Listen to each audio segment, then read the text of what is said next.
Hello, welcome to the Album Man, and today I'm going to be reviewing Guns N' Roses' last album, The Spaghetti Incident. As you can see here, this is the cover with lots of sort of spaghetti hoop type things on it. Anyway, so this is their 5th studio album, and well, I said last, but of course they did release Chinese Democracy a few years ago, but I count this really as the first, it's even the last real Guns N' Roses album. And of course this album was a major disappointment to many fans. But is this a disappointment, or is it a diamond in the rough? So for this album, Guns N' Roses did not write 100% of the songs at all. Well, they didn't write any of them. 100% of them are covers. Now these are mostly sort of punk or glam covers. Especially the punk bit is going back to their roots. Like for example, Duff McKagan was on the Seattle sort of, grunge sort of punky feel, and he played in a lot of punk bands when he was younger. And so did Slash and Axl, so they've all had experience in that, and it was something they've been planning to do for quite a long time before it was released in, let's see, 1993 it was, wasn't it? Yeah. And they've been planning to add the songs onto Use Your Illusion, and because Use Your Illusion was originally intended to span about 3 or 4 discs. And this album is of course the first not to feature the brilliant rhythm guitarist Izzy Stradlin, who I feel has been overshadowed by Slash in history, but really good rhythm guitarist. And he was replaced by Gilby Clarke in this album after his departure in the middle of the Use Your Illusion tour. Except really Izzy is still there in sort of spirit, as he did record these songs in the Use Your Illusion session. It's just they got Gilby to record his stuff over the top. So, he's sort of there. And it seems they got the idea for the title and the album cover, like this, from Food Fight during the Appetite for Destruction years, which Axl had with Adler, involving spaghetti. I imagine they were just chucking it around at each other. I imagine, it's perfectly normal around about then. So let's go through the track listing. So we have Since I Don't Have You, New Woes, Down on the Farm, Human Being, War Power, It Ain't Fun, Buke McCain, Hair with the Dog, Attitude, Black Leather, and You Can't Put Your Arms Around a Memory. Oh, and also I Don't Care About You. And I'm pretty sure there's the 13th bonus track thing, but yeah, there definitely is, but I won't really be going into detail about that. So Since I Don't Have You, I would say it's the best track on the album, to be honest. It really is a wonderful reboot of the old track. You really should listen to it on YouTube. It's a good track, the old one, but Guns N' Roses really did improve it. Slash, he really drives a bluesy feeling with brilliant opening riff, and Axl's vocals, which really are spot on this one. They keep the original feel of the song, but they just add that GNR flavour, which really adds to it and makes it a better song than it was. So you think it's got off to a good start, and then of course you get New Woes and Down on the Farm. These are very poor attempts by everyone. I'd say especially Duff McKagan, even though he has more origins to these songs than the rest, as he manages to drain every bit of life and energy from New Woes. If you've heard the original, it's not the liveliest song, but he makes it so dull and monotone, it's ridiculous as he sings on it. I think his Loaded band, on a side note, is, pretty decent actually. But anyway, get back to it. And Axl, who makes Down on the Farm so boring, so lifeless, and failed to create any of that, all these punk songs had an energy, some of them more so than others.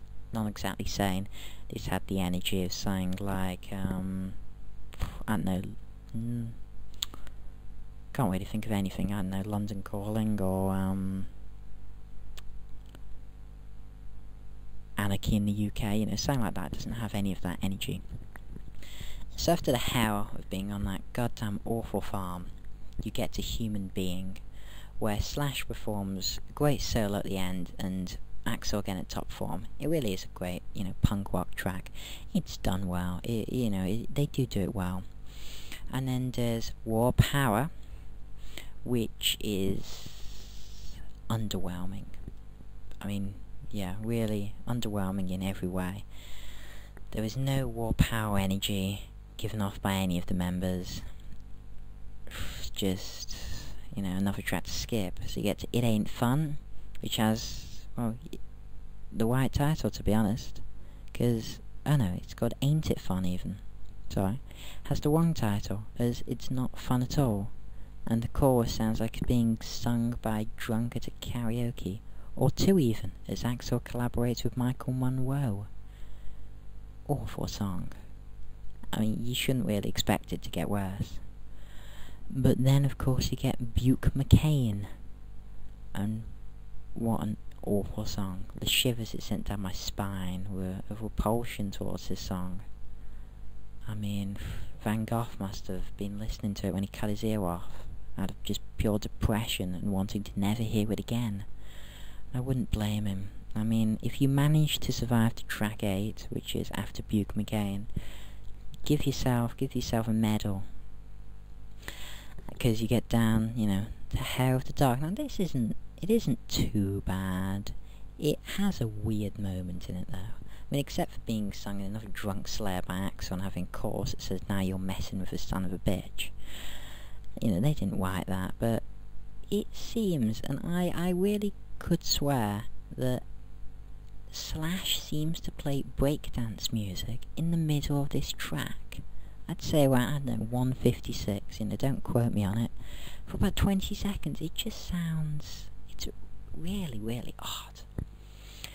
And then you get down to track 9 and 10, Attitude and Black Leather, which are two one-of-the-mill average punk songs. The latter a lot more uninspiring than the first. There's nothing really you can say about it. Track 11, and You Can't Put Your Arms Around a Memory, is an acoustic song, which is the Duff McKagan show, as he literally does do everything except leave guitar.